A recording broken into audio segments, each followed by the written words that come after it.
Okay, next comes bias due to manufacturing. Here, the idea is might seem a little bit tricky at first because there's a fine interplay between random error and bias, but in a minute it's going to be, I guess, very clear. So we have our factory here, as you can see, and this factory manufactures, let's say, lab balances. And this is going to be a type B evaluation of uncertainty. It depends on not repetition of experiments, but outside information. So each of these, this factory or this company aims to manufacture lab balances with zero bias. They do everything they can to come up with each of these balances, or let me say, on the average, this is what they aim, and probably they achieve that. On the other hand, they can achieve that only on the average. Due to random errors during the production, these lab balances or cars or anything you can think of, there are going to be some defaults, sometimes in a certain location, sometimes a little bit, sometimes at the end of the day, there may be some errors committed to manufacture these lab balances. So assuming that we have a normal distribution of random errors during the manufacturing, there are many stages. So at one stage there may be a small error, there might be another small error. So the contribution of these errors to the final product is modeled by a normal distribution, and this is usually the case for most of the, or this is usually the distribution used for most of the cases.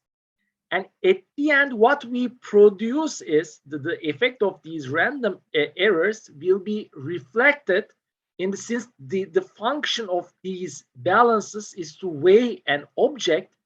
Let's say that we are not interested in whether the blue color, there's a scratch in that blue colored object. We are especially interested in the weighting quality of this laboratory balance. So these random errors will be reflected in the final product quality or final product bias term for weighting. So zero bias here means it is a perfectly accurate lab balance. On the other hand, there are going to be, of course, almost none of them will be perfect. There are going to be some negative and positive deviations in terms of bias, which corresponds to some of these will have measure weights higher than their real amount. Some of them are going to weigh the materials placed on top of these laboratory balances lower than the actual value. So there are going to be these random errors during manufacturing will be reflected as a bias term in weighting. That's what I would like to say. So, and these are all the manufacturer balances here. So these are going to be sent, and consumers are going to usually buy one or a couple of those. And let's say that we bought one of these from that brand. This is that specific laboratory balance, and we are going to be using this for our measurements. And note that this is going to be just a random sample from this distribution. So it is very highly unlikely that it's going to be exact. It's going to be exactly equal to zero. Is impossible, because if you recall from statistics course, when you have a continuous distribution, there is zero probability of obtaining exactly a continuous random variable equal to a specific value is zero probability. But even around the very immediate zero, bias is a very low probability. So there's going to be some bias associated or carried with that laboratory balance.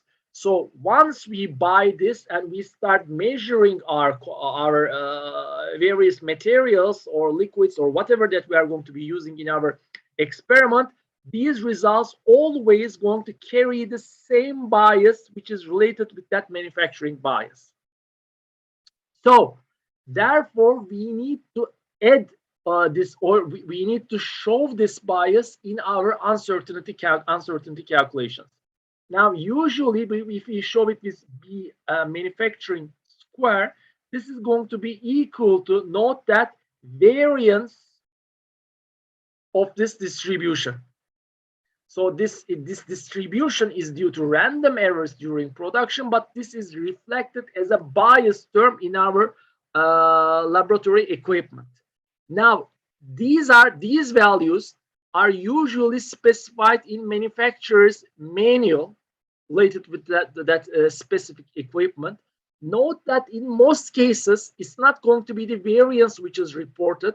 It's going to be usually the uncertainty there. So they say that, okay, the accuracy limits is like 0.2, let's say, liters, right? So in this case, this is usually going to correspond to an uncertainty. And uncertainty is, as I've shown, is 2 times bias. So in this case, you can divide it by 2 and then take the square, which is going to be equal to 0.1 square here, which is going to correspond to manufacturing bias in this term. That's how you can handle the manufacturing bias. And this is again an outside information, therefore it's type B. Okay, now another bias commonly seen in our experiments is human reaction time bias. Again, that's a type B evaluation. There is usually a 0.1 second time lag between vision of an object or an event and a following response by a human. For instance, you see that the ball drops down and stops the, let's say, clock or watch. In this case, there's going to be a 0.1 plus 0.1 second time lag between the event occurring, ball touching the ground, and you press the stop button. Of course, you may make a research on this and come up with better results. So let's see how this works, or this may work. And in most of the cases, you don't need to include this in your calculations. I'm going to try to explain why. I'm going to talk about 2 different experiments. The first one is constructed in this way. Let's say that you, as a single person, your one hand is here. Well, it's a very long hand, as you can see, right? And your other hand is holding a stopwatch. And you have solution A here and solution B here in 2 different containers, and you drop solution B, and at the same time you press the watch, stopwatch. So in this case, since this is not related with visual conception of what's going on, then starting or stopping the watch, we may somewhat assume that these 2 occur simultaneously. So I may safely disregard or neglect human reaction time. So I may assume that this water spilling inside this container, there's a liquid being dropped down in this container, and starting the stopwatch occurs at the same time. Then you start waiting for a couple of seconds until you see a color change. And you probably remember from titration experiments, it is not very easy to see the color change. Sometimes it changes, you cannot realize exactly, but even it's a very clear color change, there's going to be a reaction time. You see it with your eye, right? And then you use your hand to stop the watch.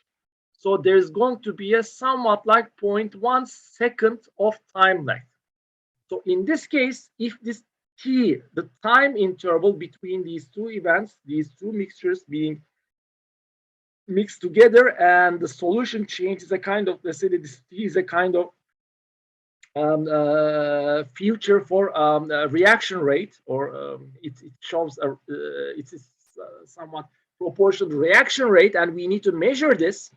And I think we need to use a correction bias, because Tm minus T real is going to be equal to approximately 0.1 second. If it is difficult to see the color change and you are hesitant about that, there's going to be an additional a much larger bias. But here, let's say that the color change is very clear. If even this is so, there's going to be approximately 0.1 second of reaction time. And note that it's going to be positive. So measured value is going to be larger than the real value. Therefore, the corrected value is equal to, almost equal to, we are going to say, equal to the measured value. Let's say that we measure it to be 5.2 seconds. Then in this case, you are going to subtract 0.1 second from that, and you are going to obtain 5.1 seconds. So this is, as you can see, a bias correction. So once you collect the data in this manner, you can change the data to this bias corrected manner so that you can continue with your calculation. So these are not related with answer, or these are not included uncertainty calculations. However, this is not very easy or straightforward to do, because that 0.1 second, you should be pretty much sure of that. So a good literature survey is required for that. But in most of the experiments, you don't need to make such a correction. The reasoning is this. For instance, let's think of an experiment, and similar to that one is connected in our laboratory. We drop a metal ball inside a tube filled with liquid water, or some liquid, not water, but some much more viscous material, anyway, maybe water. So we would like to record the time it takes for this ball to pass through H1 to H2. So how long does it take for the ball to move from H1 to H2? Here, note that there are even more subtle points here for uncertainty. For instance, you should first agree that which part of the ball, or whether the ball is like that. Let's say there's some very little portion of the ball has passed through H1, whether you are going to accept that as a ball passing through H1 or not. So you should be specific on that. Otherwise, you need to take also these bias components into consideration. Let's say that you have any part of the ball passing through H1 is taken as the starting point, and any part of the ball passing through H2 is taken as the stopping point. And this ball moves not very fast, but fast enough for a response bias. So this ball starts falling down. So let's use the same ideas. Corrected value, let's start with this one. Corrected value of time through H1 is going to be equal to the measured value of H1 minus correction. Why should I use the correction? Because now here, because we have dropped the ball here from some height, so it's not like this one hand here on the left hand and one hand, the right hand is on the stopwatch thing here.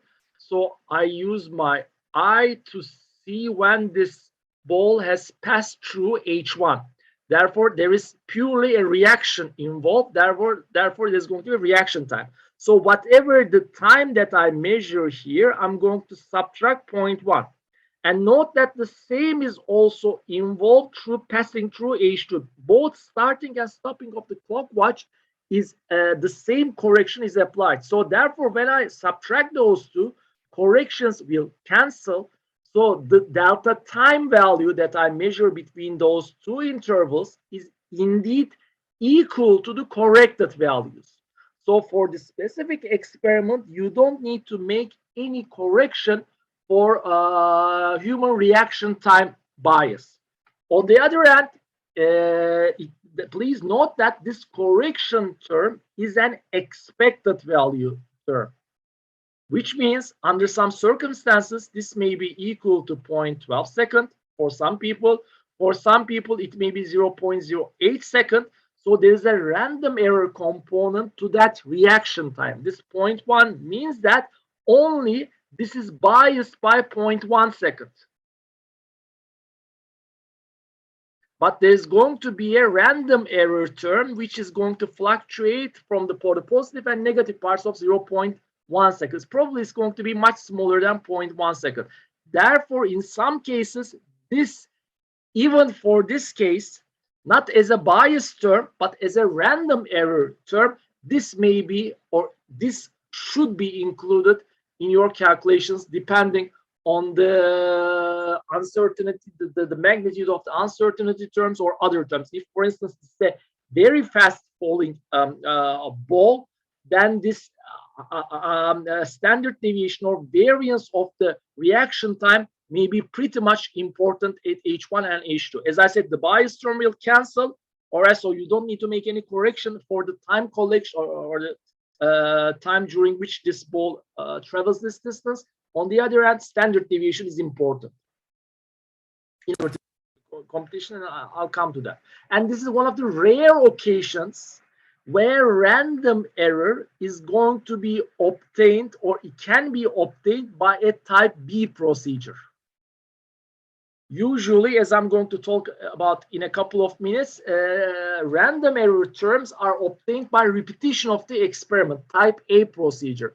For this case, you may again look up in the literature to come up with the reaction time, the average reaction time of humans, and also standard deviation of reaction time, because it is difficult to obtain this by a universal laboratory test equipment. Okay, I previously talked about Wall effect, and there may be other things, but these are a bit more complicated type B calculations. I leave that to you. If you realize that there is something else going on in your experiment, you should look up for those bias terms and take them also into consideration. These three concepts that I talked about, what are they? Response time. In some cases, you may neglect them. In almost none of the cases, you are going to reflect bias due to manufacturing. You are going to include the uncertainty of the measuring device that you are using, and also resolution of your measuring device. So these two are always going to be there. There are going to be probably some additional bias terms. There may be, so you should come up with your own related with those bias terms. Sometimes you may use your heuristics to come up with a tolerance or with a magnitude of that bias term. A reasonable and intelligent guess, I may say. Now, the fifth one is the random error. Random error is mostly a type A evaluation. Actually, for instance, for this case, it might be a type B evaluation. I'm sorry for. It is rarely a type B evaluation for such as this one, but mostly it is determined using repetition of experiments. So the idea is to account for sample to sample, operator to operator variability. Note that this is not measuring device to measuring device variability. For those measuring device variability, we actually include bias due to manufacturing. So for the same measuring device, repetition of the experiment is handled using the resolution part, right? But using different samples, therefore the random variation during sample production, sample preparation phase, and also the person who does the experiment, who observes the experiment, the random errors or the operator to operator variability can mostly be and only be obtained using repetition of experiment. So this may be also taken into consideration as short time variability. Not all of them, as I said, because, for instance, the resolution thing is related with maybe the shortest time variability. You repeat the very same experiment with the same sample, but you have a different reading. Probably the very shortest time variability is related with resolution bias. For instance, we would like to determine the density of the liquid, and this is the very simple procedure that we follow. We are going to find the mass here, and we are going to find the volume, and we are going to divide mass by volume to determine density. So note that it's not exactly determining or measuring density directly, but we measure two different physical quantities, and then we use an equation here to come up with density. But as I said earlier, even this measuring weight, for instance, is not exactly measuring weight if you take into consideration the mechanism of weighting. It uses Newton's equation, so therefore there is no naked formulation irrespective of physical equations. Anyway, so what we do is for the ith experiment, let's say that we are going to repeat this experiment for n times. We fill this with a certain amount, and we for all of the experiments we would like to fill the same amount as much as we can, and then we weigh it, of course subtracting the graduated cylinder from this mass using our lab balance. And once we find for the ith experiment, we find the mass here and the volume here, we determine for the ith experiment the estimate of the density of this liquid, and we repeat this for n times. And note that however careful we do this experiment, even by a single person it may be, right, using the same equipment here, this is the same equipment and this is the same equipment for volumetric and mass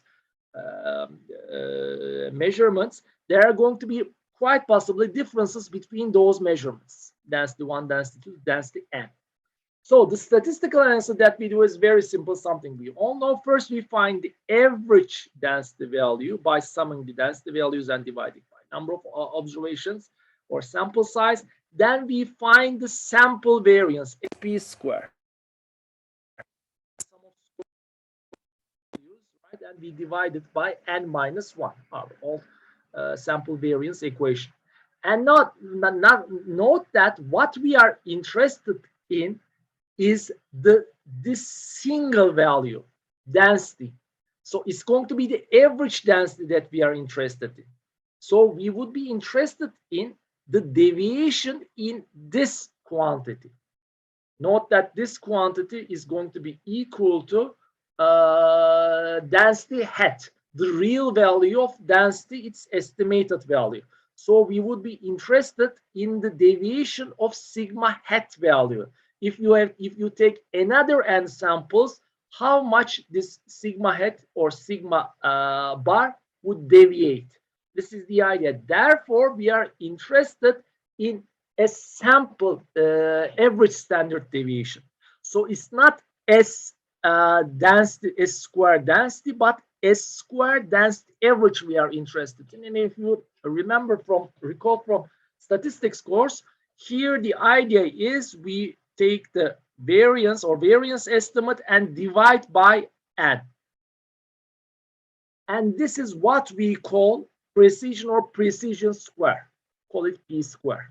So therefore, our precision value is going to be simply equal to square root of this standard or square root of sample variance of density divided by n. It's that much simple. So actually my precision is going to be equal to this sample variance divided by n square root.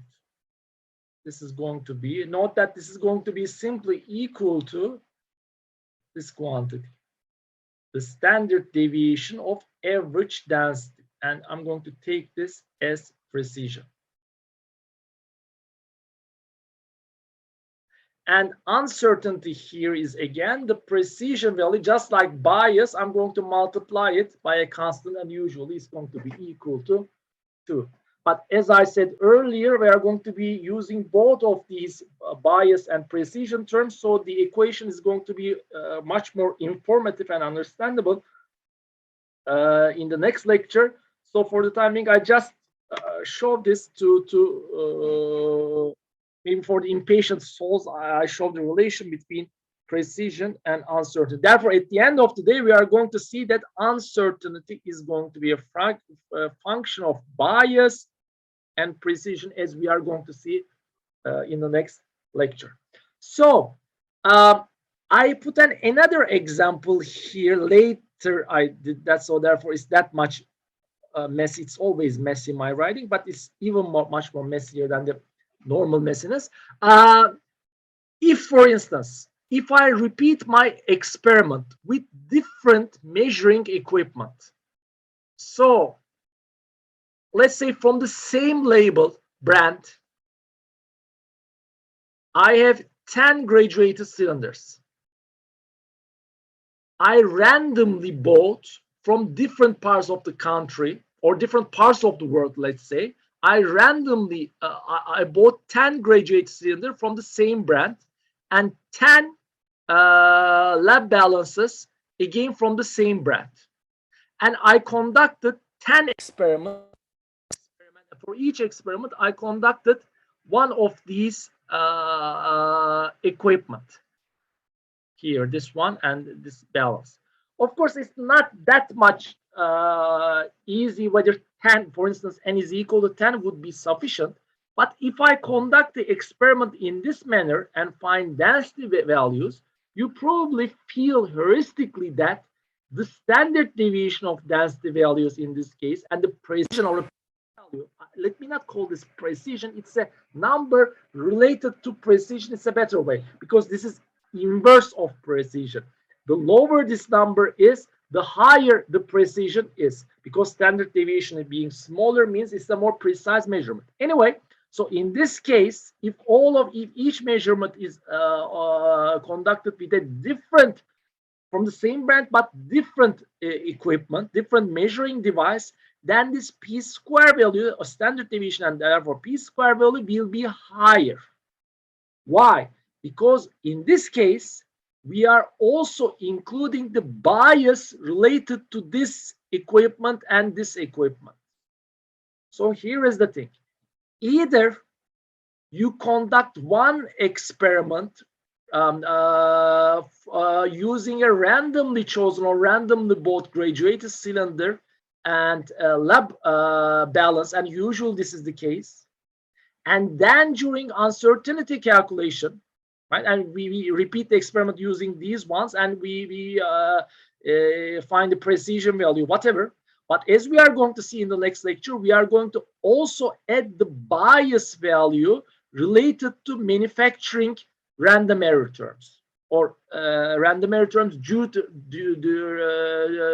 the manufacturing process acting as bias terms. Or if you randomly sample those measuring devices and conduct the repetition of experiments in this case, then for the uncertainty calculation, you don't need to take this term into consideration because you already included during repetition of experiments when you repeat each experiment with a different measuring device. Therefore, the resulting precision should include both of these effects. Under ideal conditions, somehow I'm going to show later the functional form. It's no big deal. It's going to be b squared, p squared, taken into square root multiplied by 2. No big deal. But both of these equations or both of these formulations and experiments ideally should lead to similar uncertainty values. Because from a measuring experiment perspective, we are, in the second case, we are also covering, we are trying to find bias terms, I may say that way, bias terms using type A evaluations. So you don't need to include the bias terms again, because we already included by repeating the experiment on different equipment, and we edit in our uncertainty. On the other hand, this is not a very realistic setting unless you are a company especially dedicated to such a business or such a job like this. I mean, testing different equipment. It is not very realistic to use such a method, because we are going to have less precise results. We are going to increase the standard deviation, and we are going to be less certain of our results. And as laboratory researchers, our aim, as primary aim, is not, unless you are into metrology, your primary aim is not to test the equipment, but use the equipment to test something else. So I hope the idea is clear. So usually in our lab settings, university lab settings, and for most of the commercial settings, you are going to be testing, doing tests using single equipment, or at most 2 or 3 different equipment, and this is not going to be sufficient to cover the whole distribution of equipment. Therefore, you need to add that manufacturing bias term also. A very typical case for our experiments are the fluctuations in liquid flow rate, especially water flow rate, tap water. So you record for instance, you look at the flow meter, it shows 1.4 liters per second, and you write 1.4. But if you have looked at the flow meter 2 seconds later, it could have easily shown 1.6 liters. So therefore, one way to deal with this problem is repeating the whole experiment again and again for a quite number of times, and this may take a long time. Instead of that, you may find an uncertainty related with the flow rate only, right? So you take a recording of the flow rate, let's say for every 5 seconds, you record it for, let's say, for a couple of minutes, 1 to 3 minutes. And then you find again the variance and then standard deviation, and you can find the uncertainty in flow rate. Then how are we going to reflect that in our final experimental results? I'll come to that later. But this is usually a very typical problem in our experiments. Flow rate, or it may be gas flow rate from pumps also, but neither the tap flow or the tap water flow or the liquid or gas pumps, they are not very trustworthy, I may say. You usually see fluctuations, and taking a single value at a certain time is not very meaningful, and this is one of the most important sources of variability in our experiments. So one should take particular precaution about this flow rate fluctuations. Okay.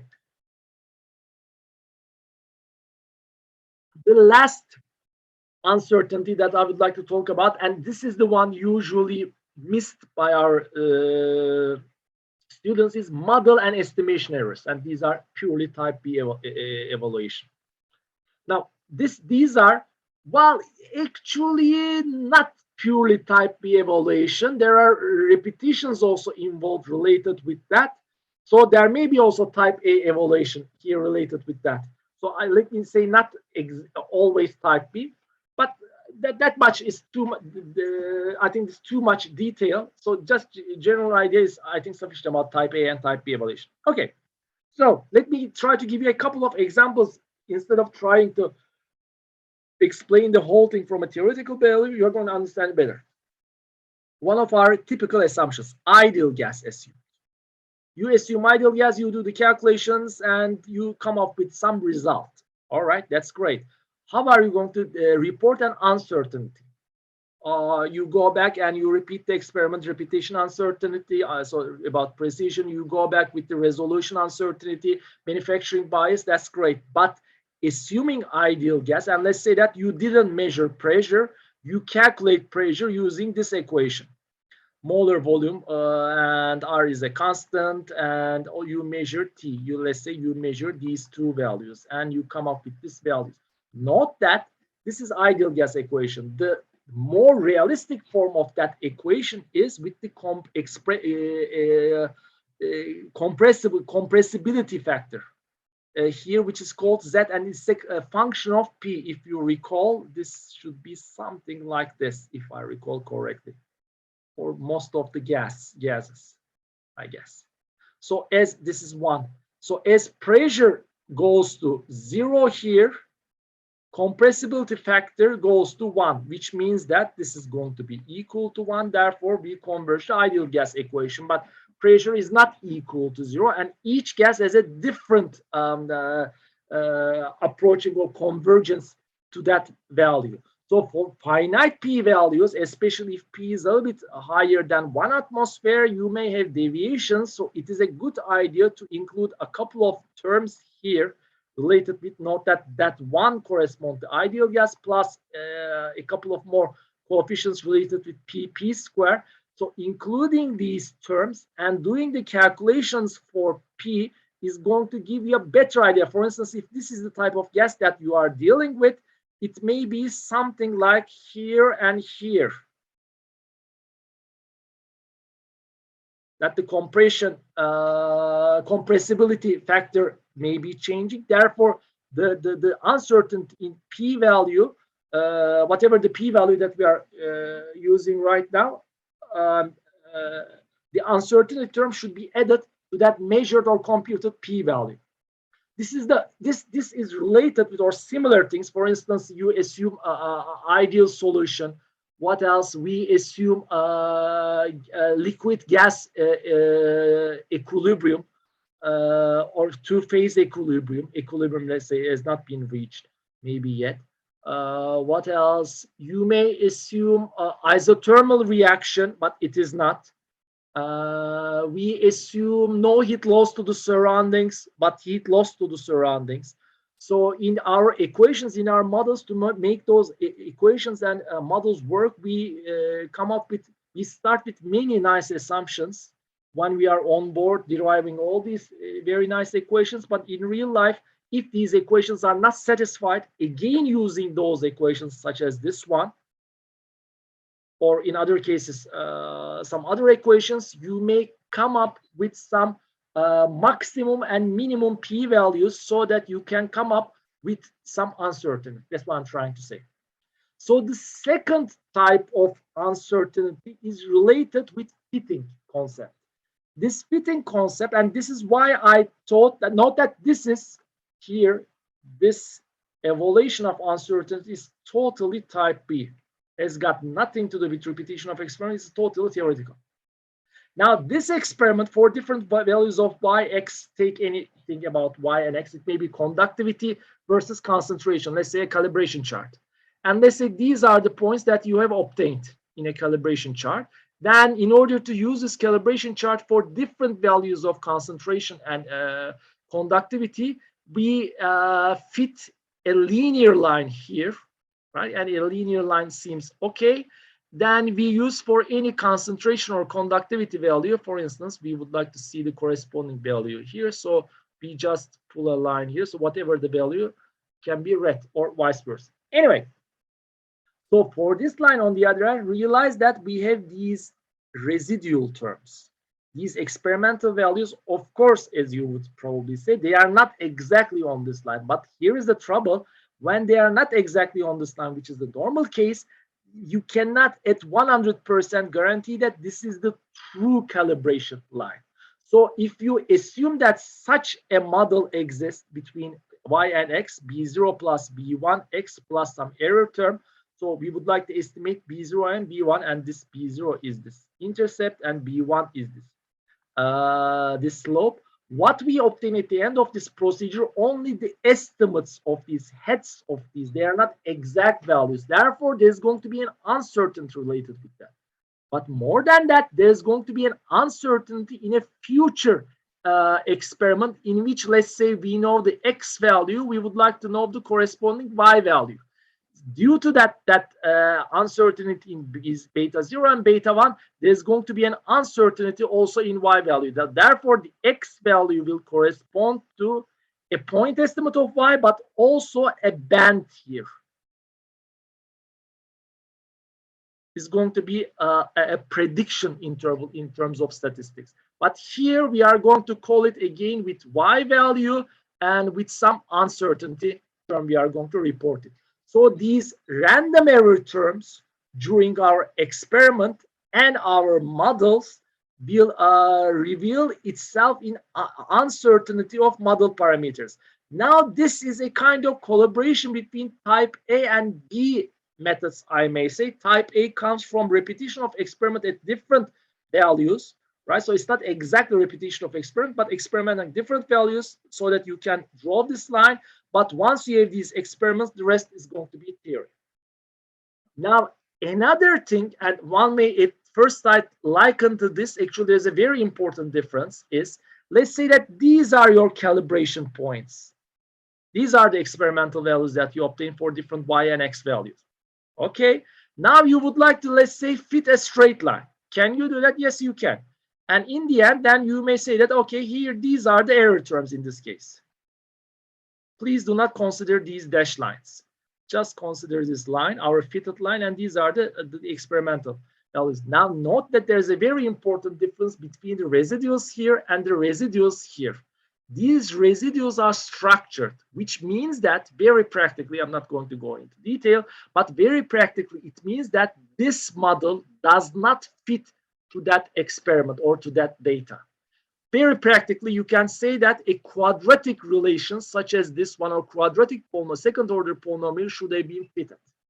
If you do not fit a quadratic polynomial, then these residuals will not be deemed random error and be treated in this manner, but these are going to be biased terms. The idea is very simple, because when you let's say conduct an experiment here and you have such a value of x and you would like to predict y value, you know that the y value that you obtain here just by looking at this relation without, let's say, those dashed lines, will be an overestimation of that value, because you feel that without going into that quadratic relation, you probably heuristically realize that this line does not represent this quadratic relation. So there's a systematic error here.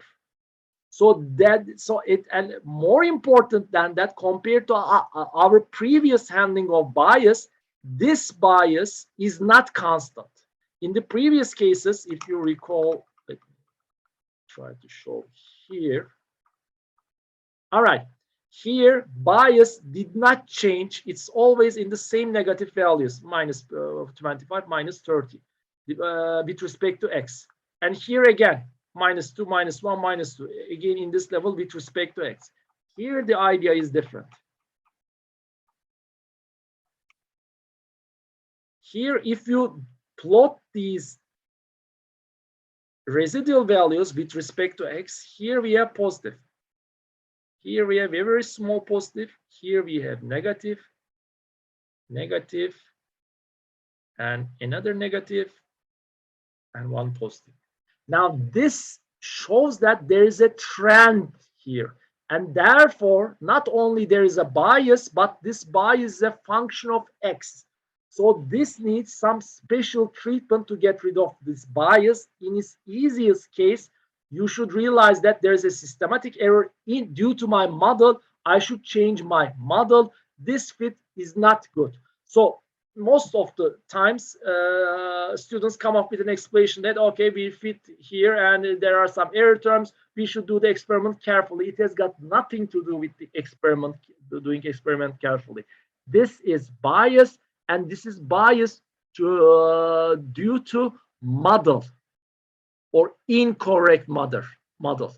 Or in other terms, model process, here process corresponds to experiment, mismatch. You do not use the convenient model for the process. Therefore, there is a bias here. You can eliminate the bias just like in the previous cases, but this time elimination is a bit more tricky. So you should use a different model here. Here, you cannot eliminate random error. That's the best that you can do. You can eliminate, and you should eliminate the bias terms using mathematics and statistics. For this case, mathematics and statistics cannot do anything else. If you would like to eliminate these random error terms, you should do the experiment more carefully, or you should eliminate the random error terms during the experiment as much as you can. So there's a very important structural difference. And the last example that I would like to show is another thing which is usually missed by many of the students. Let's say that we have an experiment. This is also another experiment we conduct. We measure h versus time. We drop a ball, let's say, in a liquid, or no, it's not the ball, this liquid level dropping down, a viscous liquid as far as I can remember. So these are for every second we take a measurement, and these are our measured values. Note that actually between those two intervals, we don't know what's going on. Of course, there's a decrease here, and one is tempted to connect these, But we do not do that because this is the raw experimental data. Now let's say in our equations, dH over dt is required. The derivative, the time derivative of water level moving up. Indeed, it is moving down, so it's going to be negative.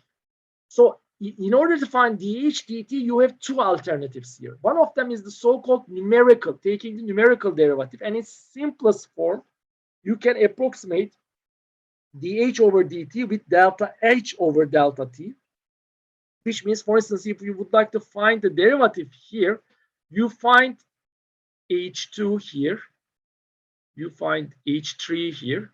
So you subtract H2 from H3 from H2. So you find this distance, it means this, negative of this distance, and the time here. So it's actually exactly this slope. And you do the same thing here between those 2 points and those 2 points and those 2 points. Basically, it's a piecewise linear approximation for derivative. And note that we only use 2 points here to find the derivative at that point. But indeed, if this were a smooth curve, a derivative actually uses all the information through the curve, through the equation. But note that we don't know the equation here for that curve. We only have discrete data points. And I'm trying to erase this, but I cannot for some reason. We only have these discrete points. Let's remember. So from these discrete points, we find a relation between successive discrete points. But here, only 2 discrete points are used. So there's going to be a round of error or arithmetic error or numerical error, whatever you would like to call it. Numerical approximation error. And this is going to cause uncertainty. Because someone else could have used a more sophisticated version of this derivative, this numerical derivative. There are, for instance, you may use 3 points or more than 3 points equations. So each of them tries to approximate and tries to come up with a better approximation. And it's going to, uncertainty will be much, much smaller. So be careful that, of course, for this case, determining uncertainty becomes a little bit more difficult. But still, you may do something. For instance, you may come up with 3 points approximation, and you may find a difference between those two, and you may report it that way. But even if you do not report the value, please realize that this might be causing sometimes very small, but sometimes a considerable amount of problem in your calculations. Now, another method that's been used, and this seems more friendly to many students, I guess. Since we need to find the derivative, an equation would have been very nice, but we don't have an equation here from discrete points. So let's find an equation. So in order to find an equation, usually people fit a nonlinear polynomial or a nonlinear equation, sometimes exponential equation, to those points, and then take the derivative at certain at whatever the values that we like. This is a nice method. On the other hand, the problem is this: if you do not start with the theory of how this water or liquid level drops down, right? So you do not know the exact analytical form. You just approximate it, let's say, using a quadratic relation, third order polynomial relation, or maybe an exponential, double exponential, whatever. You obtain at the end something like this, which means a nice fitting curve, but for some values it's going to be lower than the actual values. For some of them it's going to be higher. Now, for this case, if, for instance, if you are going to find the derivative at this point, you are going to just draw a tangent here to that curve. Now, here is the problem. Is this method reliable? Actually, I don't know. It depends on the local fit here and the general fit here. But again, this may be problematic. It is always a better idea to use 2 methods and to find the differences between those to come up with some uncertainty value. For instance, if I were to such an experiment, I would use both methods, report only one of those, but the other one as the uncertainty value for these derivatives. So that would be a very good idea of how much the numerical approximation to derivative or polynomial or model fit approximation to finding derivative affects the results. So therefore, this is the basically the third source of uncertainty in your experiments. I'm going to be talking about how to combine them in mathematical form in the next lecture, but I believe this is the one that I talked about. This one is the most important one, since the mathematics is going to be very easy related with those calculations. What it really matters is to find the source of these uncertainties, and this chapter or this lecture was, from that perspective, I believe, pretty much important.